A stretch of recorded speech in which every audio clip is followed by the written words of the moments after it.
Alors ce qui nous rassemble, le Conservatoire d'Espaces Naturels d'Auvergne et VVX, finalement c'est le fait que nous sommes sur le même territoire, puisque VVX organise donc ce trail dans le cadre du décor magnifique de la chaîne des Puys et plus globalement d'une bonne partie des massifs montagneux de l'Auvergne.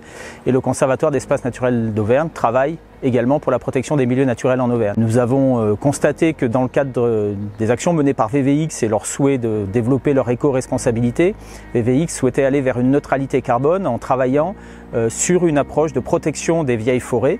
Et il s'avère que le Conservatoire mène actuellement un programme de protection des vieilles forêts en Auvergne avec notamment des actions sur la chaîne des Puys.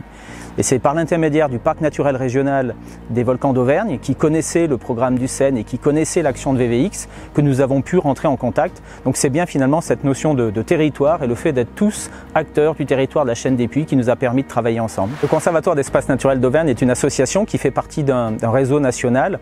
Les conservatoires d'espaces naturels ont pour vocation de participer à la préservation du patrimoine naturel, notamment par un mode d'intervention un peu original, c'est-à-dire qu'ils achètent des terrains qui présentent un intérêt au plan écologique par la présence de la faune, de la flore, donc d'espèces rares ou menacées, ou simplement parce qu'il y a des milieux qui sont tout à fait intéressants. Dans le cadre du projet Sylvae, l'objectif est donc d'acquérir des parcelles de vieilles forêts pour les extraire de toute activité humaine. L'objectif, c'est que sur les parcelles qui vont être achetées par le conservatoire, on va laisser l'ensemble des cycles biologiques se dérouler tranquillement. En Auvergne, on estime qu'on a à peu près une douzaine de types forestiers, entre les forêts de montagne, les forêts de plaine, les forêts qui sont sur sol acide, sur sol neutre, des forêts plutôt en milieu froid ou en milieu chaud.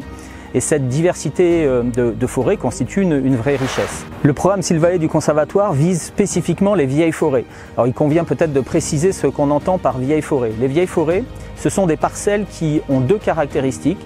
D'une part, il y a une ancienneté forestière, c'est-à-dire une continuité de la forêt pendant à minima 150 à 200 ans. Donc ça, c'est le premier élément important. Le deuxième, c'est l'âge des arbres qui sont actuellement sur les parcelles, ce qu'on appelle la maturité des boisements.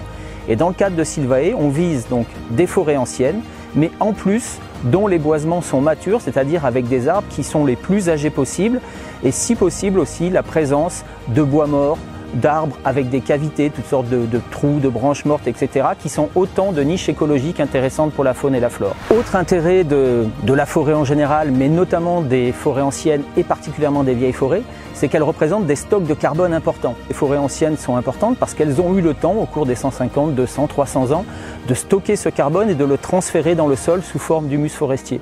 Aujourd'hui, plus de la moitié du carbone en forêt est présent dans le sol. La notion de forêt est souvent mal comprise par le grand public. Pour beaucoup de gens, dès qu'on va avoir la présence d'arbres, on est en forêt.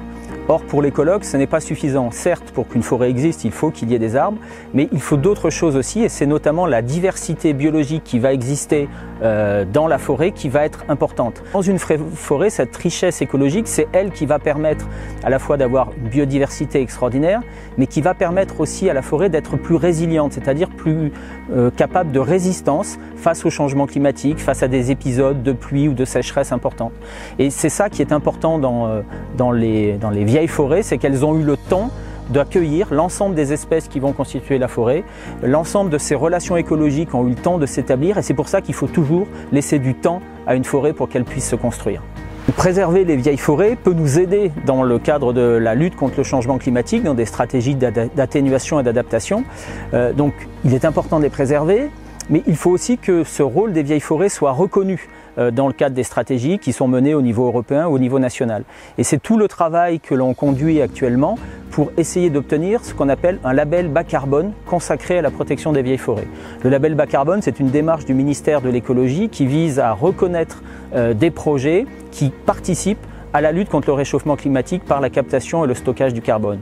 Aujourd'hui, il n'existe pas de méthode spécifique à la protection des vieilles forêts et dans le cadre du partenariat qui se développe et qui est mis en place entre VVX et le Conservatoire avec le soutien du parc, nous travaillons avec d'autres organismes à essayer de mettre en place ce label bas carbone sur les forêts.